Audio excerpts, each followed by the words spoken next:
so far? How are you enjoying the MARC conference? It was awesome. The attendees were, it was great. We did the thing where I asked them to guess which hero I was talking about, and they were guessing the heroes before I even had a chance to finish describing them, and they seemed to think things were funny, and and I didn't get booed.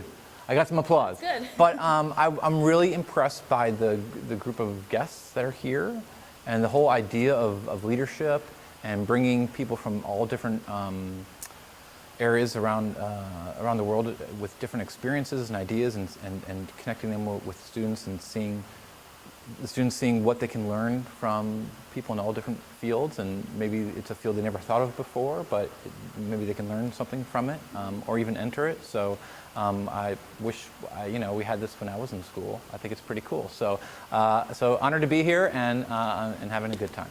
Great. What made you want to get involved in the comic book industry to begin with? From when I was a little kid, one of my first memories, I was at the mall, right? So I'm like in kindergarten, I can't even read, and I'm walking with my mom, and I see it was a Buster Brown shoe store, and in the window was a big cutout of Superman. And I didn't know who he was or what he was about, but he grabbed my attention. Just the way he looked in his costume. And from that moment, it was like I was Peter Parker bitten by the spider. That was it. The bug bit me. And so I just found comics where, I hunted them down. Like, I liked superheroes. I watched them in cartoons and thought that was cool. But when I read them, there was something about that. And at the time, I didn't know it, but there was something about reading them in the comic, and I truly feel it's the combination of the images and the words. I love reading, and I read all sorts of things, but when you read a comic and it's combined, you read things differently. The brain, I just read this yesterday, the brain processes images 60,000 times faster than just text. And they just did actually a study at the University of Oklahoma where they were giving business students a graphic novel that they created to describe different business lessons. And the students who read the graphic novel tested high and above those who just read the lesson in the textbook. So there's something about that combination. It burns into your brain. And that's what happened to me as a young kid. It just burned into my brain.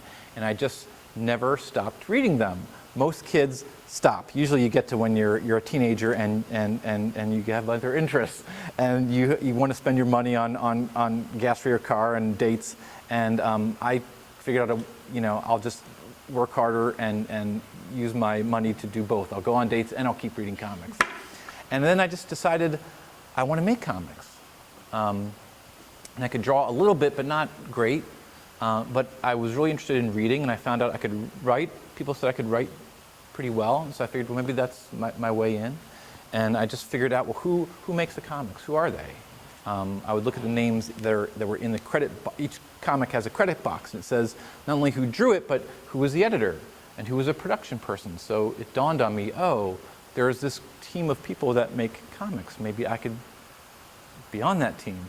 And of course, this was pre-internet, and so who are these people and where do they live? And I don't know. Long story short, spring break. All my friends went down to Cancun, have a good time.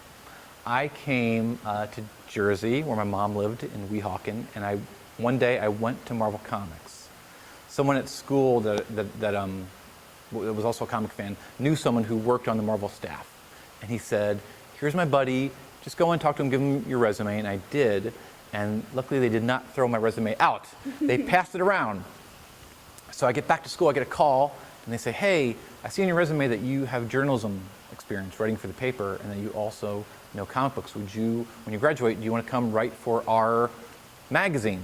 And I was like, yes! So I graduated and started writing freelance for them, and just got into comics that way, and kind of I've done everything. I've done marketing, I've written comics, and I've written about comics, and now I'm finally editing them. And so I've been lucky enough, knock on wood, to be in comics for 20 years now. So that's the story. Awesome. That's how I got into comics. It's really powerful that the characters you've created have inspired people to bring out the superhero in themselves. What Yes. was it like learning that you actually touched so many people's lives? It's, it all comes back to the creators of the heroes, Stan Lee and Steve Ditko and Jack Kirby, and the thing that made the Marvel heroes different is that they all had feet of clay. And by that I mean they all had challenges they needed to overcome. They weren't perfect. They weren't billionaires living in mansions. They weren't aliens from another world who couldn't be hurt. They were like you and me, and we had a superhero that was blind. We've had a superhero in a wheelchair. We've had, you look at Peter Parker, the skinny nerd who gets picked on. Same thing with Captain America, Steve Rogers, a skinny nerd. So there's a metaphor there about, I don't have to be perfect, but I can still do something. I have something to contribute. So I think that's a very inspirational message when you're growing up. The reason these comics and cartoons and movies now have just exploded in popularity is they're making the movies now based closer on the comic books, because there is that power there. There's that message. There's that inspirational message. And there's a very real world application. It's not just, oh, I wish I could run really fast or climb walls. No, but you have some skill, you have some ability, and you can choose to do something good with it. You can choose to help someone. And you can choose to be the best version of yourself. A lot of our characters could almost be villains. They could go either way. And some of our villains could become heroes. But they make a choice, and they decide, I'm going to do this. I'm going to use these powers I now have, not to be selfish, not just to help myself. I'm going to help others. So our goal at Marvel is to spread the central message of, with great power there must come great responsibility. And on one level, it's just fun. It's people in costumes and they look cool and they're doing cool things. But underneath it all, hopefully there's some depth and there's a real message that we can apply to our own lives. So that's what probably interested me most in comics is, here's these crazy stories that are just fun to read and they're escapism. Or it's fun to go to the movies and see these great actors and they're funny and they look cool and they're doing cool things. And then you walk away and you think, oh, they had a problem. Tony Stark had a bad heart and he used to make weapons. And he realized, I can't make weapons anymore. I got to do something good. Steve Rogers was denied and said no by the Army again and again and again, but he didn't give up. And the Army finally realized it's not about the size of his muscles, it's the size of his heart. And he's the best of us. He's who we should use to be our super soldier. So at the end of the day, it's these inspiring stories, and it's our job to keep that process going on. And if we're lucky enough, we inspire people and entertain people through the comics, and we create the next generation of readers and the next generation of comic book creators and movie creators, and that's our goal. What advice do you have for college students looking to leave their mark on their society and where they live? Number one is be authentic to yourself. You can't chase the dollar. You can chase the dollar, and you may get the dollar, but it might not be fulfilling to you, and it may not even be what you're best at. I say, figure out what you really enjoy doing most, and then there's the reality of, well, what if I just enjoy, hanging out, drinking beer with my friends? That's not a job. You can't do that. So it has to be something that you enjoy, that there is a realistic counterpoint out there. There has to be a job behind it. So it's figuring out, here's my interests, here's my skills, and here's the real positions out there. And you don't have to do exactly, you may be interested in acting, but you don't have to be an actor. There are all sorts of people who work in the movie industry, and you can figure your way in.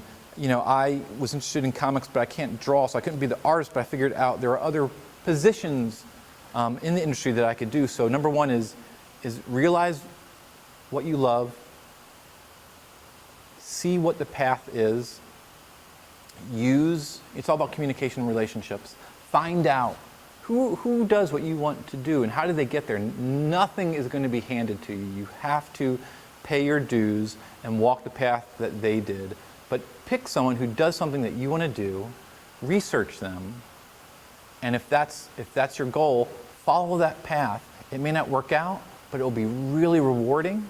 So at the end of the day, hopefully, yes, We need the dollars to survive, but as I said, hopefully you are fulfilled as a person and that you are contributing something positive to the world.